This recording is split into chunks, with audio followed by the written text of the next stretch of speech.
மக்கள் போற்றும் மகத்தான தளபதிக்கு மக்களால் கிடைத்த வெற்றி சின்னம் விசில் சின்னம். இது நம்ம சின்னம். இவன் YBM பாலாஜி, கொளத்தூர் தொகுதி, தமிழக வெற்றி கழகம். விஜய் வீட்டை விட்டு வெளியே வா. விஜய் பணியூர் விட்டு வெளியே வா அப்படின்னு சொல்றவங்களுக்கு என் வீடு எதுன்னு தெரியுமா? முதல்ல என் வீடு எங்க இருக்குனாவது தெரியுமா? என சீண்டி பார்க்கறதா நினைச்சு கிண்டலும் கேலியுமா பேசுறவங்களுக்கு நான் சொல்றேன், இந்த தமிழ்நாடு தமிழ்நாடுன்னு சொல்றாங்களே, அது மத்தவங்களுக்கு வேணா ஸ்டேட்டா இருக்கலாம், ஆனா என்ன பொறுத்த வரைக்கும் என் தாய் நாடான தமிழ்நாடு தான் என் வீடு.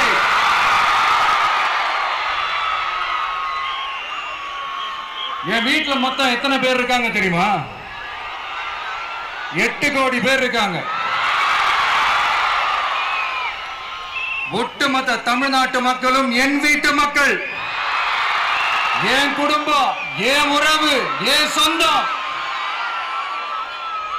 எனக்கு எல்லாமும் கொடுத்த இந்த 8 கோடி சொந்தங்களுக்கு இனிமே எல்லாமுமா கூட நிக்க போறது இந்த விஜய் மட்டும்தான். தமிழ்நாட்டோட முதல் படை வீரனா, தமிழ்நாட்டோட முதல் பாதுகாவலனா அவங்க கூடவே நிக்கணும்ன்றதுதான் என்னுடைய குறிக்கோள். நான் போய் மக்களை சந்திக்கிறதுக்கோ இல்ல மக்கள் வந்து என்ன சந்திக்கிறதுக்கோ ஒரு உரிய இடமோ இல்ல உரிய பாதுகாப்போ மற்ற கட்சிகளுக்கு எல்லாம் கொடுப்பாங்க, ஆனா எனக்கு கொடுக்க மாட்டாங்க, கொடுக்கவும் விட மாட்டாங்க. இது என்னங்க நியாயம்? இந்த SOPs சொல்லுவாங்க, அதனுடைய ஃபுல் ஃபார்ம் வந்து ஸ்டாண்டர்ட் ஆபரேட்டிங் ப்ரொசீஜர். ஆனா எனக்கு மட்டும் அது ஸ்டாலின் சார் ஆபரேட்டிங் ப்ரொசீஜர். இது என்னங்க நியாயம்? இந்த விஜய் உண்மையானவன்றது உங்க எல்லாருக்குமே தெரியும். நமக்கு எதிராக சதி செய்யறது யாரு, நமக்கு எதிராக சூழ்ச்சி செய்யறது யாரு, நமக்கு எதிராக பழி போடுறது யாரு, யாரெல்லாம் ஒன்னா சேர்ந்து இதெல்லாம் செய்யறாங்கன்றது உங்க எல்லாருக்குமே நல்லா தெரியும். அதனால என்னோட சொந்தங்களாகிய உங்ககிட்ட வந்து நான் நீதி கேட்காம வேற யாருக்கிட்ட தான் போய் கேட்பேன்?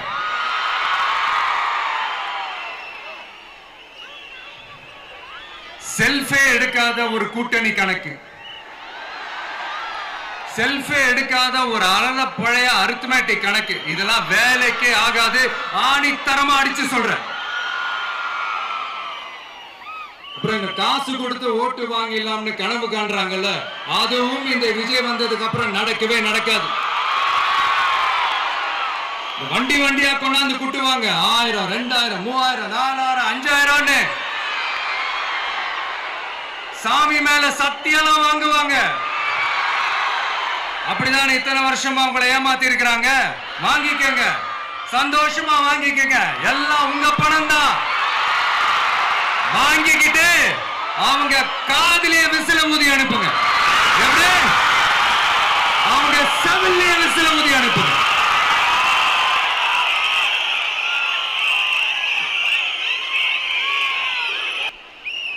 ஜென்சி அடுத்த இளம் தலைமுறையினருக்கும் நான் சொல்லணும்னு நினைக்கிறேன். இந்த பணத்தை கொடுத்து ஏமாத்தி ஓட்டு வாங்குற அந்த கலாச்சாரம் ஒழியணும். பணத்தை கொடுத்து ஏமாத்தினா ஏமாறுவீங்க. உங்களை தான் கேட்கிறேன், பணத்தை கொடுத்து ஏமாத்தினா ஏமாறுவீங்க? எல்லாரும் கொஞ்சம் கையப்படி வைங்களேன் எனக்காக. நான் சொல்றதை கொஞ்சம் ரிப்பீட் பண்ணுங்க. எங்க ஓட்டு எங்க உரிமை. எங்களை யாரும் விலைக்கு வாங்க முடியாது. எங்கள் ஓட்டு விசில் சின்னத்துக்கு தான். வேற யாரையும் நம்பி ஏமாற மாட்டோம். தேங்க்யூ.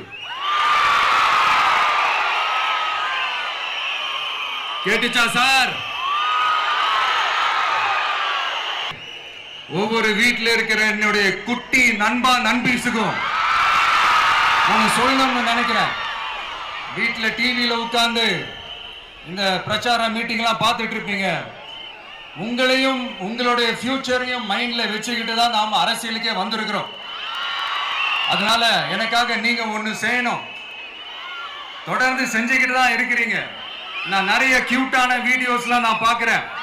லைக் உங்க அம்மா அப்பா கிட்ட மைக்க நீட்டி யாருக்கு ஓட்டு போடுவீங்கன்னு கேட்டா பின்னாடி இருந்த அந்த பையன், அம்மா விஜய்னு சொல்லுமா, அப்பா விஜய்னு சொல்லுப்பா அப்படின்னு நிறைய அந்த கியூட்டான வீடியோஸ்லாம் பார்க்கிறேன். அதை தொடர்ந்து தயவு செஞ்சு அதை தொடர்ந்து கண்டினியூ பண்ணுங்க. உங்க வீட்டுல இருக்கிற உங்களுடைய அப்பா அம்மா தாத்தா பாட்டி பெரியப்பா பெரியப்பா சித்தி சித்தப்பா அத்தை மாமா ஓட்டு போடுற வயசுல இருக்கிற அண்ணன் அக்கா எல்லாரையும் விசில் சின்னத்துக்கு ஓட்டு போட சொல்லுங்க. விசில் சின்னத்துக்கு ஓட்டு போட வைங்க.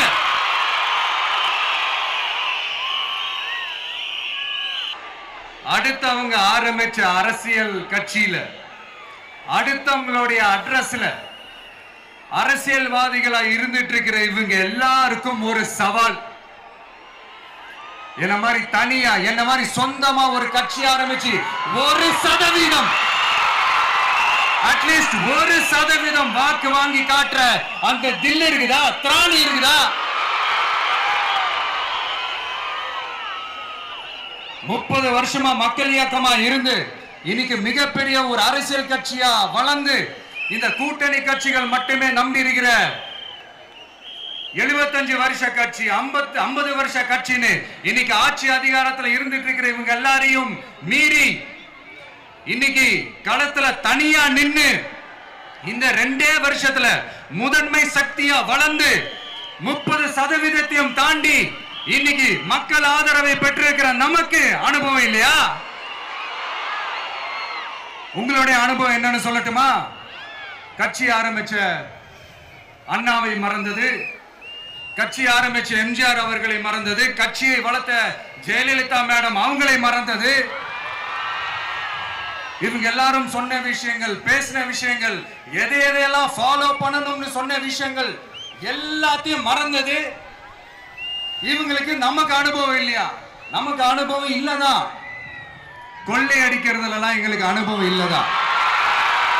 அதெல்லாம் எங்களுக்கு சுட்டு போட்டாலும் வராது. இந்த கொள்கையை பேருக்கு மட்டும் வச்சுக்கிட்டு நேரடியா சரண்டர் ஆகிறது, மறைமுகமா சரண்டர் ஆகிறது, இந்த மாதிரி அனுபவம் நமக்கு இல்லதான். அதுவும் நமக்கு சுட்டு போட்டாலும் வராது.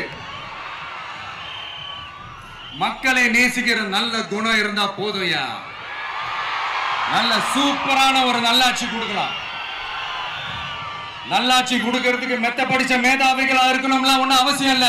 காமராஜர் அவர்கள் மாதிரியோ எம்ஜிஆர் அவர்கள் மாதிரியோ மக்கள் சக்தியின் துணையால, மக்கள் மேல அக்கறையா இருக்கக்கூடிய நல்ல அதிகாரிகளின் துணையால சூப்பரான ஒரு நல்லாட்சி என்னால கொடுக்க முடியும். செஞ்சு காட்டுறேன்.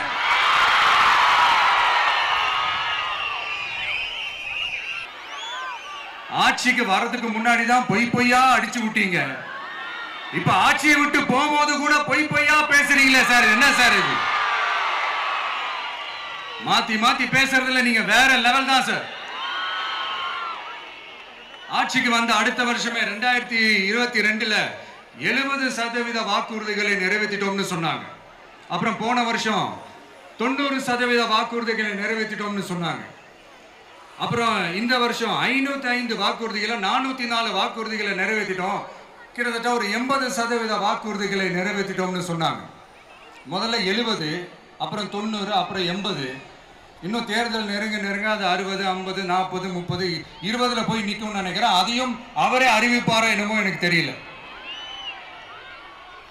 முதல்வர் ஸ்டைல்லையே சொல்லணும்னா, பொய்யிலேயே பிறந்து பொய்யிலேயே வளர்ந்த புலவர் பெருமானே, கொஞ்சம் அத திருத்தி சொல்றேன், புலுகர் பெருமானே. அது இன்னும் பொருத்தமா இருக்கும். அவருடைய அண்ட புழுகு, ஆகாச புழுகு என்ன தெரியுமா? பெண்களுக்கு பாதுகாப்பு தமிழ்நாட்டில் எங்க போனாலும் கொட்டி கிடக்குதான். அப்படி அது உண்மைனா அண்ணா யூனிவர்சிட்டி அந்த பொண்ணுக்கு ஏன் சார் அப்படி ஒரு கொடுமை நடந்துச்சு? கோவை கல்லூரி பெண்ணுக்கு ஏன் சார் அப்படி ஒரு கொடுமை நடந்துச்சு? பெண் குழந்தைகள் பாதிக்கப்படுறதா கிட்டத்தட்ட 1000க்கும் மேலான போக்சோ கேசுகள் ஏன் சார் பதிவானுச்சு? போதைப் பொருள் கலாச்சாரம் கண்ட்ரோலே இல்லாம அது பாட்டுக்கு தாறுமாற எங்கேயோ போய்கிட்டு இருக்கு. வயலன்ஸ்லாம் தலைவிரிச்சு ஆடுது. அதுக்கு ஒரு ரீசெண்ட் எக்ஸாம்பிள் அந்த ரயில்வே ஸ்டேஷன்ல அந்த சிறுவர்கள் எல்லாரும் சேர்ந்து செஞ்ச அந்த சம்பவம். சட்டம் ஒழுங்கு சரியா இருந்தா ஏன் சார் இப்படி எல்லாம் நடக்குது? சட்டம் ஒழுங்கு சரியா இருக்கணும்னா முதல்ல தமிழ்நாட்டுக்கு ஒரு டிஜிபி வேணும் சார். எங்க சார் போனார் அவரு? எங்க அவரு? சும்மா இந்த ஆக்டிங் ஆபீசரை வச்சுக்கிட்டு அரசாங்கத்தை நடத்துனீங்கன்னா இப்படிதான் சட்டம் ஒழுங்கு சந்தி சிரிக்கும். முதல்ல தமிழ்நாட்டுக்கு ஒரு டிஜிபியை போடுங்க சார். அதுக்கப்புறமாச்சும் சட்டம் ஒழுங்கு சரியாகுதான்னு பார்ப்போம். சரிப்பா, கேள்வியா கேட்கறியே, நீ வந்தா என்ன செய்வ அதானே கேட்கறீங்க. கரெக்ட், கேட்கணும். மக்களோட அடிப்படை தேவைகளை தீர்க்கிறது தான் நம்மளுடைய ஃபர்ஸ்ட் வேலையே. அதை தீர்க்கிறதுக்கான அந்த தேடி போறது, அதோட சொல்யூஷனை தேடி போறது தான் நம்மளுடைய ஃபர்ஸ்ட் அஜெண்டாவே. கொஞ்சம் வெயிட் பண்ணுங்க, தேர்தல் அறிக்கை ரெடி ஆயிட்டு இருக்கு. தெளிவான ஒரு தேர்தல் அறிக்கையாவது வரும். என்ன நம்புற உங்களை நான் டிசப்பாயிண்ட் பண்ணவே மாட்டேன். சும்மா ஆட்சிக்கு வரணும்ன்றதுக்காக இந்த நடைமுறைக்கு சாத்தியமே இல்லாத இந்த மாதிரி விஷயங்கள் எல்லாம், வாக்குறுதிகளை நான் என்னைக்குமே கொடுக்கவே மாட்டேன். அதே மாதிரி ஆட்சிக்கு வந்ததுக்கு அப்புறம் கூட அவங்க அது தரல, இவங்க இது தரல அப்படின்லாம் பம்மிக்கிட்டு இல்லாம உங்களுக்காக எந்த எக்ஸ்ட்ரீமுக்கும் போய் நான் போராடவும் தயாரா இருக்கிறேன். அதனால நான் மறுபடியும் இதை நான் ரிப்பீட் பண்றேன். இவ்வளவு நாள் இதை நான் மட்டும் தான் சொல்லிக்கிட்டு இருந்தேன். இப்ப களமே சொல்லுது, 2 பேருக்கு நடுவுல தான் போட்டியே.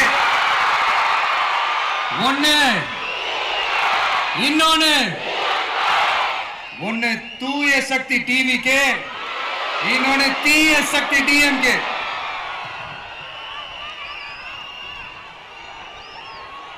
இப்ப நம்ம இந்த எலெக்ஷன் விஷயத்துக்கு வருவோம். விஜய் என்னப்பா இவரை மட்டும் தான் எதிர்க்கிறாரு, இவங்களை எதிர்க்க மாட்டேன்றாரு, அவங்கள பத்தி எதுவுமே சொல்ல மாட்டேங்கிறாரு. இல்ல நான் கேட்கிறேன், இது யாருக்கான எலெக்ஷன்? தமிழ்நாடு சட்டசபைக்கான ஒரு தேர்தல். இப்ப இங்க யார் ஆட்சியில் இருக்கிறா? யாரு பொய்யா வாக்குறுதிகளை கொடுத்த மக்களை ஏமாத்துறது? யாரு மக்கள் விரோத ஆட்சியை நடத்துறது? அப்ப இங்க யாரை அகற்றணும்? இந்த மக்கள் விரோத திமுக அரசை அகற்றணும்னா நம்ம யாரை எதிர்க்கணும்? எதுக்கு தேவையில்லாம பல முறை மக்கள் ஆல்ரெடி டிலீட் பண்ணவங்களை எதுக்கு நம்மளுடைய கான்சென்ட்ரேஷன், நம்மளுடைய டார்கெட் திமுகன்றப்போ டார்க்னஸ் குள்ள எதுக்கு கல்லெறியணும்? இங்க மக்களை விரும்புற விஜய் வேணுமா, இல்ல மக்கள் விரோத ஆட்சி நடத்துற ஸ்டாலின் சார் வேணுமா? அவ்வளவுதான் இந்த தேர்தலே. இதுக்கு நடுவுல வேற யாருமே கிடையாது. புரியுதுங்களா உங்களுக்கு? என் நெஞ்சில் குடியிருக்கும் சேலம் மக்களே,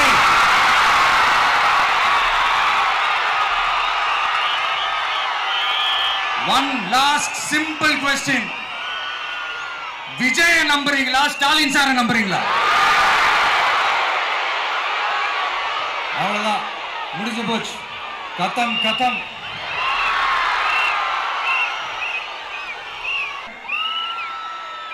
உங்களோட நான் இருக்கேன், நம்மளோட நம்ம மக்கள் இருக்காங்க. இதுக்கு மேல என்ன வேணும்? கான்பிடென்டா இருங்க, நல்லதே நடக்கும், வெற்றி நிச்சயம். மீண்டும் சந்திக்கும் வரை நன்றி, வணக்கம்.